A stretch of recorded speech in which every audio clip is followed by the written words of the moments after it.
नरेंद्र मोदी अपने मित्र गौतम अडानी को फायदा पहुंचाने के लिए किस हद तक जा सकते हैं, किस तरह से नियम कानून बदल सकते हैं, इस देश की राष्ट्रीय सुरक्षा के साथ भी खिलवाड़ करने को तैयार हैं। अगर आप इसका कच्चा चिट्ठा और सच सुनना चाहते हैं तो आगे की बातें जरूर सुन लीजिएगा, क्योंकि असलियत यह है कि राष्ट्रीय सुरक्षा और बॉर्डर सिक्योरिटी को मद्देनजर रखते हुए भारत पाक बॉर्डर से 10 किलोमीटर तक की दूरी पर जो मौजूदा गांव और सड़कें हैं उनको छोड़ के कोई बड़ा निर्माण नहीं हो सकता है। लेकिन असलियत यह भी है कि मोदी जी के परम मित्र गौतम अडानी आज की तारीख में पाकिस्तान बॉर्डर से महज 1 किलोमीटर की दूरी पर बड़े सोलर और विंड टर्बाइन प्लांट का निर्माण कर रहे हैं। असल में हुआ ऐसा कि SECI जो एक सरकारी कंपनी है, सेंट्रल गवर्नमेंट के अंदर आती है, solar energy corporation of India, जो कि रिन्यूएबल एनर्जी मंत्रालय के अंतर्गत आती है, उसको 23,000 हेक्टेयर की भूमि आवंटित करी थी गुजरात सरकार ने सोलर और विंड एनर्जी पर काम करने के लिए। SECI ने कहा कि क्योंकि ये सब प्रतिबंध है 10 किलोमीटर इत्यादि का, उनके लिए ये काम करना मुमकिन नहीं हो पाएगा। वो सिर्फ विंड टर्बाइन लगा सकते हैं, लेकिन अगर सोलर पैनल नहीं लगेगा तो ये उनके लिए प्रैग्मेटिक नहीं है, प्रैक्टिकल नहीं है। बस फिर क्या था, गुजरात से चिट्ठी लिखनी शुरू हुई प्रधानमंत्री कार्यालय पर और बोला गया कि रक्षा मंत्रालय से मिलकर इस मुद्दे को उठाया जाए और इसका समाधान निकाला जाए। अप्रैल 2023 की यह बात है। 21 अप्रैल 2023 को एक बड़ी बैठक बुलाई गई दिल्ली में, जिसमें कि गुजरात के अधिकारी आए, न्यू एंड रिन्यूएबल एनर्जी मंत्रालय के लोग आए, SECI के लोग आए और मिलिट्री ऑपरेशंस के डायरेक्टर जनरल तक उसमें उन्होंने भाग लिया।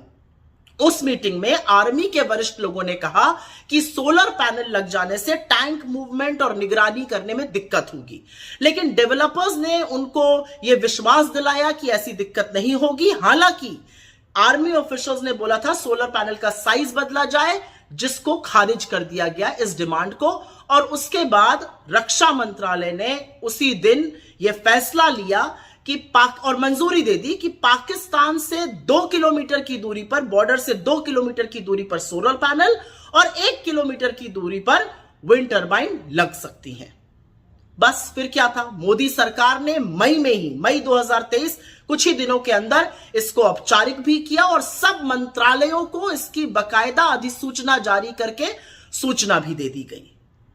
लेकिन कमाल की बात यह है कि जिस SECI ने solar energy corporation of India, जो सरकारी कंपनी थी जिसको 23,000 हेक्टेयर जमीन मिली थी, जिसने इतनी सारी दिक्कतें बताई थी, उसने एकाएक 3 महीने बाद वो जमीन गुजरात सरकार को सरेंडर कर दी, गुजरात सरकार को वापस कर दी। और खबर के मुताबिक कहा जा रहा है कि ये जो वापसी की गई, ये न्यू एंड रिन्यूएबल एनर्जी मंत्रालय के कहने पर की गई। और उसके बाद शुरू हुआ असल खेल। और असल खेल यह था कि गुजरात सरकार ने अपने आवंटन के जो रूल थे उसको बदला, क्योंकि पहले आवंटन सिर्फ सरकारी उपक्रमों को हो सकता था।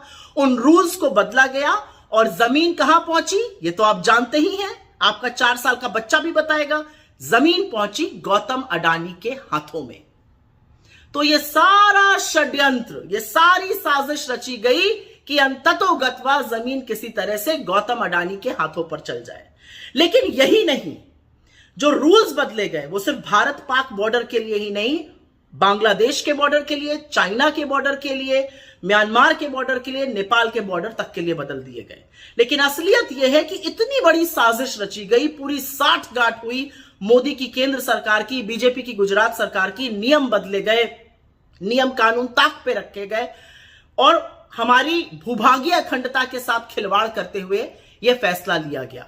इतना बड़ा रणनीतिक फैसला, इसमें 2 दिक्कतें हैं। जमीन सस्ते दाम पर देनी थी अडानी को, और यह सारा षड्यंत्र, यह सारा ताना बाना इसलिए रचा गया था। और फिर से वही काम एक सरकारी कंपनी के साथ हुआ जो पहले HAL के साथ हुआ था, उनको दूध की मक्खी की तरह निकाल दिया गया।